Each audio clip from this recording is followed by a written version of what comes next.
GS planet YouTube channel by Vivek sir. आपके इस अपने चैनल में मैं विवेक कुमार गुप्ता आपका स्वागत करता हूं एक बार फिर से। देखिए, आज मैंने जो आपको पढ़ाने के लिए विषय चुना है वो है मध्यकालीन भारत का इतिहास।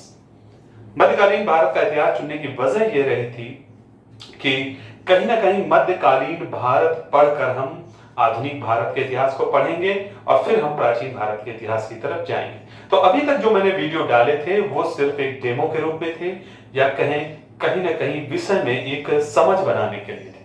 अब वास्तविक रूप से यहां से हम पढ़ाई शुरू करेंगे और यहाँ पे हम क्रम वाइज सीरीज से जुड़ते हुए चले जाएंगे। अब देखिए, बात हम शुरू करते हैं पहले मध्यकालीन भारत के इतिहास को। हालांकि जो जीएस के विद्यार्थी हैं अमूमन जानते हैं कि उसमें कौन कौन से टॉपिक आते हैं, लेकिन फिर भी मैं यहाँ पर एक बार मोटा या आपको बता देता हूं कि उसमें सिलेबस क्या है या क्या क्या टॉपिक आते हैं। वैसे मैं जो भी विषय पढ़ाऊंगा तो टॉपिक साथ में बताता चलूंगा। तो देखिए, मध्यकालीन भारत का इतिहास मुस्लिम आक्रमण से माना जाता है। तो यहां पर जो मुस्लिम आक्रमण है कि बाकी भारत में किन मुसलमानों ने सबसे पहले आक्रमण किया, जैसा कि आप जानते हैं सबसे पहले अरबों ने आक्रमण किया है। तो उसमें हम मोहम्मद बिन कासिम के बारे में पढ़ेंगे। उसके बाद आपने दो फेमस आक्रमणकारियों के नाम सुने होंगे। एक नाम है महमूद गजनवी। गजनवी के आक्रमण भारत में काफी चर्चित रहे हैं और कहते हैं इसने लगभग भारत पर 17 बार 17 टाइम अटैक किया है। उसके बाद मोहम्मद गोरी के आक्रमण पर हम चर्चा करेंगे। उससे जुड़े हुए कुछ प्रश्न आते रहते हैं कि मसलन तराइन का प्रथम युद्ध कब हुआ, तराइन का द्वितीय युद्ध कब हुआ, चंदावर का युद्ध कब हुआ। ये सब प्रश्न यहाँ से अमूमन हर परीक्षा में, चाहे वनडे एग्जाम हो, चाहे पीसीएस एग्जाम हो, या फिर किसी भी अन्य राज्य की परीक्षा में, राज्य पीसीएस जैसी परीक्षाओं में आते रहते हैं। उसके बाद आप देखते हैं कि गोरी के बाद उसके ही एक गुलाम ने दिल्ली सल्तनत की स्थापना की। दिल्ली सल्तनत में एक्चुअली में 5 वंशों ने शासन किया है और क्रम से हम उन 5 वंशों को और उनके महत्वपूर्ण शासकों को पढ़ते जाएंगे। तो इसमें पहला नाम आता है गुलाम वंश। गुलाम वंश भी इसे कहते हैं, इसे ममलूक वंश भी कहा गया है। और इसमें हम महत्वपूर्ण रूप से कुतुबुद्दीन ऐबक और इल्तुतमिश जैसे शासकों की चर्चा करेंगे। रजिया की भी चर्चा होगी और बलबन की भी चर्चा होगी। यहां से महत्वपूर्ण प्रश्न आते हैं। हालांकि छोटे छोटे कई और भी शासक आते हैं, हालांकि वो परीक्षा भी उतना महत्वपूर्ण नहीं है। उसके बाद खिलजी वंश। खिलजी वंश में 2 ही शासक ज्यादा महत्वपूर्ण हुए। एक इसका फाउंडर जलालुद्दीन खिलजी और दूसरा सबसे महत्वपूर्ण जो शासक रहा है अलाउद्दीन खिलजी, जो इतिहास में अपनी इकोनॉमिक पॉलिसी के लिए बहुत ही ज्यादा प्रसिद्ध रहा है। उसके बाद हम तुगलक वंश की बात करेंगे।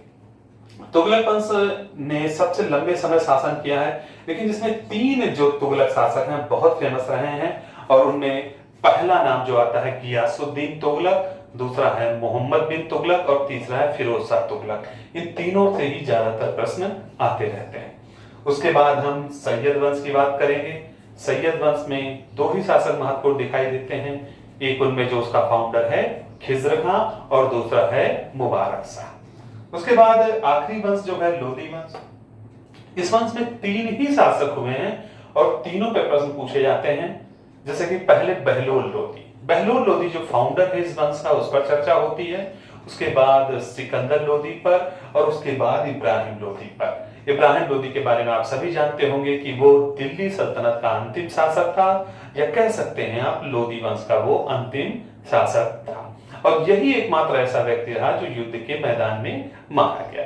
लोदी वंश के अंतिम शासक इब्राहिम लोदी को पराजित कर यहाँ पर बाबर भारत में अपने पैर जमाता है और बाबर एक नए वंश की स्टैब्लिश करता है जिसे कहते हैं मुगल एम्पायर या मुगल साम्राज्य। मुगल साम्राज्य में जो शासक लिखे हुए हैं, इनसे तो हर परीक्षा में अमूमन प्रश्न आते हैं। जैसे कि बाबर से प्रश्न आएंगे, बाबर जो कि फाउंडर है तो उससे जुड़ी हुई चीजें आएंगी। बाबर के बाद उसके बेटे हुमायूं पर चर्चा होगी, हुमायूं के फेमस युद्ध पे चर्चा होगी, हुमायूं की किताबों पर चर्चा होगी।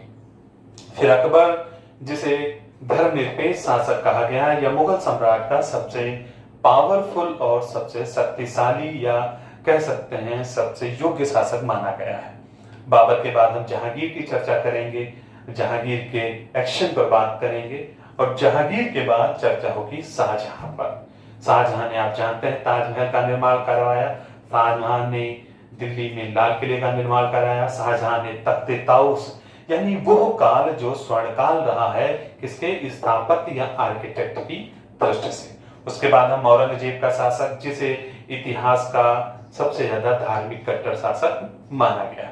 ऐसा नहीं कि औरंगजेब के बाद मुगल इतिहास खत्म हो जाता है, बाद में भी मुगल शासक होते हैं जिन्हें हम उत्तर मुगल के रूप में पढ़ेंगे, और यहाँ पर हम ब्रीफ में पढ़ेंगे, महत्वपूर्ण बिंदुओं पर चर्चा करेंगे, न कि बहुत ज्यादा डीप में। जरूरत भी नहीं है, हमें छोड़ना जरूर आना चाहिए कि एग्जाम में क्या सिलेबस में हम छोड़े। इनमें हम कुछ शासक हैं जैसे कि बहादुर शाह प्रथम है, मोहम्मद शाह रंगीला है, शाह आलम सेकंड है, जहांदर शाह है, रफीउद्दौला है, रफीउद्दौला है, और अंतिम शासक बहादुर शाह जफर जैसे कुछ शासकों पर हम चर्चा करेंगे।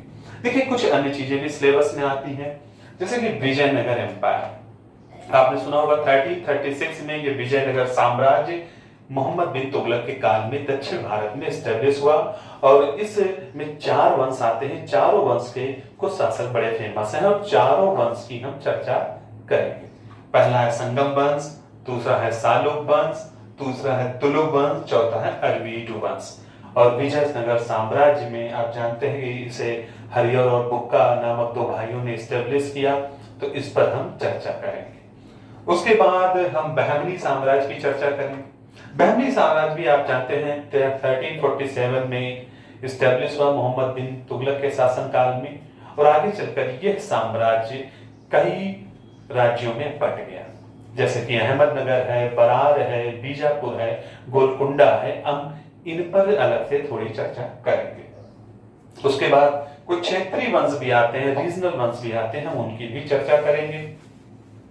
साथ ही साथ हम राजपूत वंशों की भी चर्चा करेंगे, चाहे वो गुर्जर प्रतिहार वंश हो, चाहे वो चंदेल वंश हो, या कोई और राजपूत वंश हो, इन सब की चर्चा करेंगे। साथ ही में हम एक बात और यहाँ बताना चाहता हूँ, स्पेशली मैं आपको, यहाँ पर मध्यकालीन भारत को इतिहास में फाइनली जब हम पॉलिटिकल सिनेरियो पढ़ा चुके होंगे, तब उसके बाद हम वहाँ के कल्चर पर, म्यूजिक पर, वहाँ के एडमिनिस्ट्रेटिव सिस्टम पर, यानी समाज पर, कला पर, संस्कृति पर और प्रशासनिक व्यवस्था से पर अलग से चर्चा करेंगे।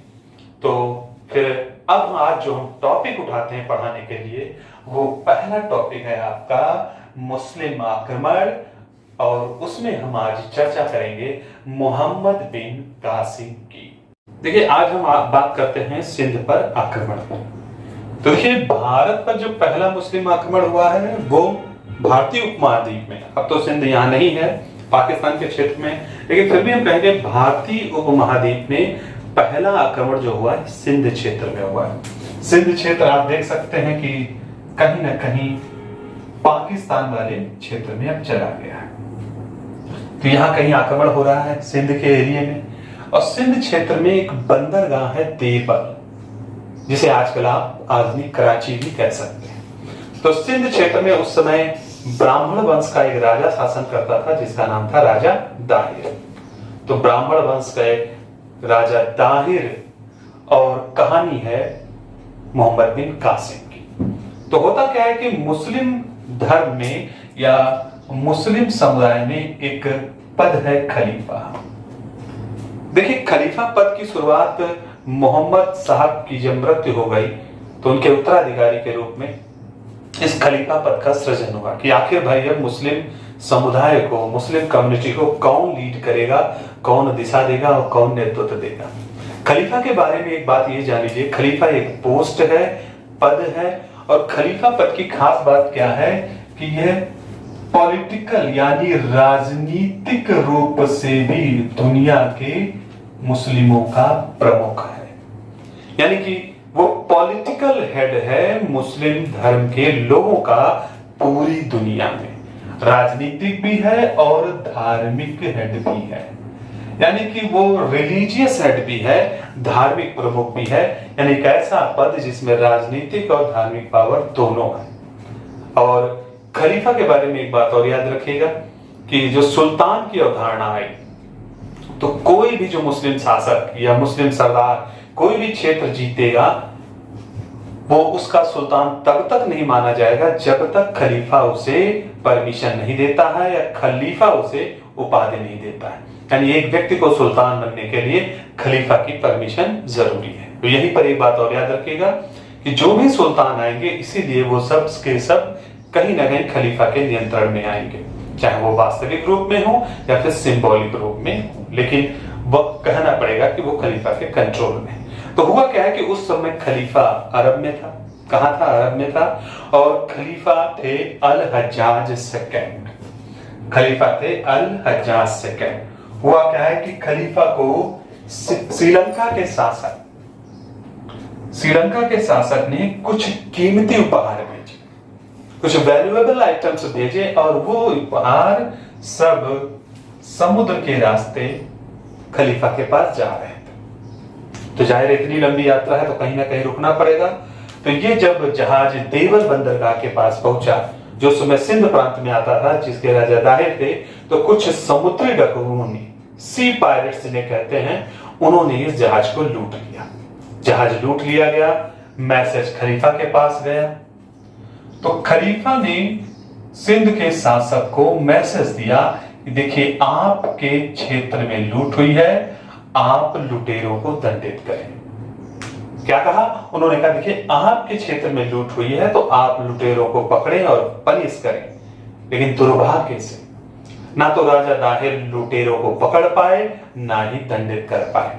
तो खलीफा ने क्या समझा? खलीफा ने समझा कि राजा के क्षेत्र में लूट हुई है तो दो वजह हो सकती है। पहली वजह यह हो सकती है कि या तो राजा खुद लूट करा रहा है या फिर उसका लुटेरों के साथ सहयोग है, गठबंधन है या संधि है। जाहिर है संधि है तो इसके मतलब मुख्य रूप से इसमें कॉन्स्पिरेटर कौन हो गया?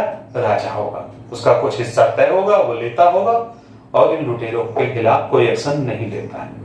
तो फिर दंडित करने के लिए सिंध के राजा दाहिर को खलीफा ने अपने सेनापति, कुछ जगह लिखा है 17 वर्ष का था और कुछ जगह लिखा हुआ है 19 वर्ष का था, तो उस सेनापति जिसका नाम था मोहम्मद बिन कासिम, उसे भारत पर आक्रमण करने के लिए भेजा।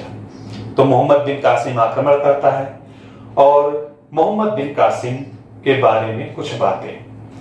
मोहम्मद बिन कासिम का प्रश्न जो पहला आता है कि मोहम्मद बिन कासिम ने कब भारत पर आक्रमण किया? 712 ईस्वी में। तो यहां दो दृष्टि से प्रश्न देखिए। आपसे पूछा जा सकता है कि पहला मुस्लिम आक्रमण सफल, इसके पहले भी प्रयास हुए लेकिन वो हम जानने का प्रयास नहीं करेंगे, वो असफल नहीं। ये पहला जो मुस्लिम सफल आक्रमण रहा है वो कब हुआ है? वो हुआ है 712 ईस्वी में। तो पहला प्रश्न बन गया। देखिए कहीं कहीं 711 भी लिखा होता है, कोई इतिहासकारों के विवाद के कारण है, हमें उसमें नहीं जाना है। 712 या 11 में जो भी ऑप्शन लगे आप टिक कर दीजिएगा। अब दूसरा प्रश्न आएगा कि किन मुसलमानों ने भारत पर आक्रमण किया? भाई ऑप्शन हो सकता है। देखिए मैं इस प्रश्न को ऑप्शन के रूप में बता रहा हूं। भारत में पहले जिन मुसलमानों ने आक्रमण किया वो थे ऑप्शन ए तुर्क, option B Mughal, option C मंगोल और ऑप्शन डी अरब। तो ये अरब थे, तुर्क नहीं थे। तो पहली बार जिन मुसलमानों ने भारत पर आक्रमण किया वो कौन थे? अरब थे। यानी अरब मुसलमानों ने भारत पर आक्रमण किया। अब जो व्यक्ति था वो कौन था? तो व्यक्ति जिसने भारत पर आक्रमण किया वो था मोहम्मद बिन कासिम। मोहम्मद बिन कासिम। और चौथा प्रश्न आएगा कि भाई भारत का कौन सा क्षेत्र जीता? तो भारतीय उपमहाद्वीप का सिंध क्षेत्र जीत गया। आपको पक्ति एक दिख रही होगी, लाइन एक है, लेकिन अगर आप उसे डीप नजर से देखें, गहरी नजर से, तो आपको 1, 2, 3 और 4 प्रश्न साफ साफ दिखाई दे रहे हैं। अब देखिए प्रश्न आएगा कि लूट हुई, तो भाई आखिर लूट किस बंदरगाह पर हुई? तो वो जो बंदरगाह था या पोर्ट था वो था देवल। और कभी यह भी पूछा जा सकता है कि देवल को आप आधुनिक काल में किस शहर से कनेक्ट करेंगे?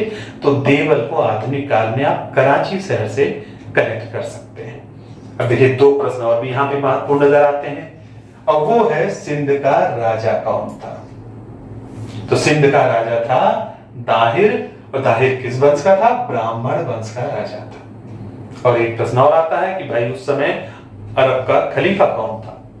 तो अरब का खलीफा था अल हज्जाज सेकंड। एक प्रश्न और परीक्षाओं में आता रहता है, चाहे आप पीसीएस की परीक्षा देखें, चाहे फिर आप आईएएस की परीक्षा देखें, या आप वनडे एग्जाम देखें, यूपी ट्रिपल एससी हो, या फिर लेखपाल जो आने वाली हो, या फिर वीडियो के एग्जाम हो, वहां यह जरूर पूछा जाता है कि सिंध विजय के स्रोत क्या है, यानी वो बुक, वो पुस्तक जिसमें हम सिंध के बारे में जानकारी प्राप्त करते हैं।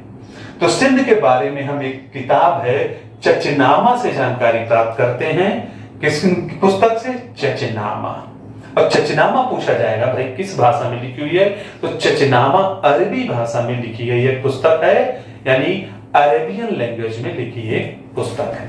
यह थी सिंध विजय की कहानी। देखिए आगे जब हम बात करेंगे तो आगे दो और आक्रमणकारी आते हैं। वैसे तो आप प्रश्न कहें तो और भी बन सकते हैं, लेकिन वो एग्जाम के लिए कोई बिल्कुल अप्रोप्रिएट नहीं है। ना ही मोहम्मद कासिम का जन्म स्थान पूछा जाता है, ना उसके परिवार के बारे में, कब हुआ, ये सब प्रश्न शोध के विषय हैं, आपकी परीक्षा के लिए बिल्कुल ही महत्ता नहीं रखते। आगे दो और महत्वपूर्ण आक्रमणकारी आएंगे, एक आएगा महमूद गजनवी और दूसरा आएगा मोहम्मद गोरी। महमूद गजनवी के कुछ आक्रमण बड़े फेमस रहे हैं और मोहम्मद गौरी के भी कुछ आक्रमण फेमस रहे। इनकी चर्चा हम नेक्स्ट क्लास में करेंगे। अगर आपको यह सेशन पसंद आया है, अच्छा लगा है, तो आप इसे लाइक करें, सब्सक्राइब करें और शेयर जरूर करें, और अपने कमेंट जरूर करें। कमेंट से हमें मोटिवेशन मिलता है। तो आज के लिए इतना ही। Thank you.